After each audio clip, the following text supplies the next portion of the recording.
What? 2023 is over already? And I guess so are my holidays. The good news is, unlike most Januaries that are slow gaming months, we have some bangers to look forward to in Jan 2024. You don't believe me? See for yourself.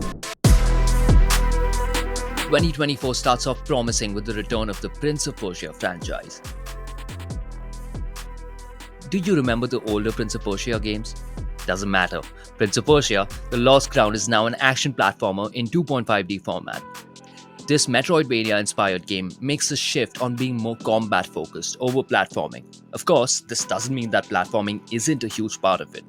Expect a ton of exploration that'll help you power up your gear and learn new abilities to take on challenging boss fights. I'm excited to see how this turns out. I had so many questions regarding Prince of Persia, The Lost Crown, and the game's director Munir Radi was kind enough to answer all of them. Check that interview out if you haven't already. In 2011, shooters were a lot more simpler than they are today. Nobody cared about player retention or battle passes or excessive monetization. You saw enemies, you shot them with guns bigger than you, and that was it. That said, merely slaughtering your enemies wasn't enough in Bulletstorm. You had to do it in style, like kicking them off ledges and shooting them while they fell down just before they landed on spikes, headfirst, or you could wrap a nade around an enemy and then drop kick them into a group of enemies with some glorious gibbage. Now, imagine doing all this in VR. The PSVR2 version of this game includes the 2011 campaign as well as 2 new levels where you can play as the energy blade wielding mercenary Trishka.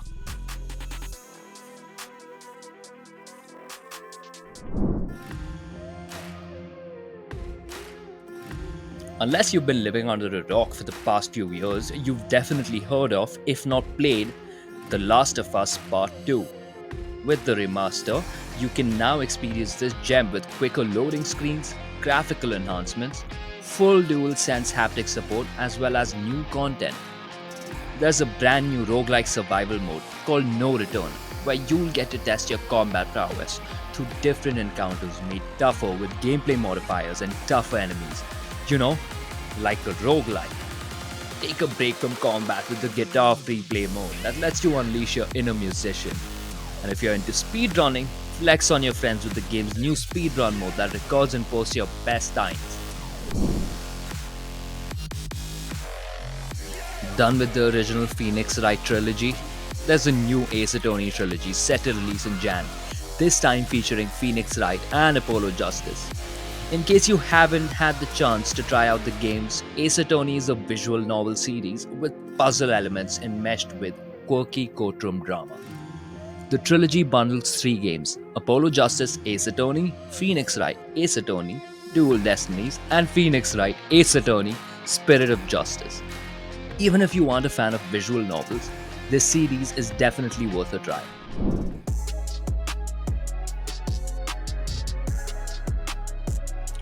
A direct sequel to Yakuza, Like a Dragon and Like a Dragon Gaiden, The Man Who Erased His Name, which released very recently by the way, you get to play as both Ichiban Kasuga and Kazuma Kiryu in this game. The premise is to find Kasuga's mother in Hawaii while Kiryu struggles with cancer. Ooh. Given that a lot of the game takes place in Hawaii, this is the first time in the series where you get to play in and experience a location outside of Japan.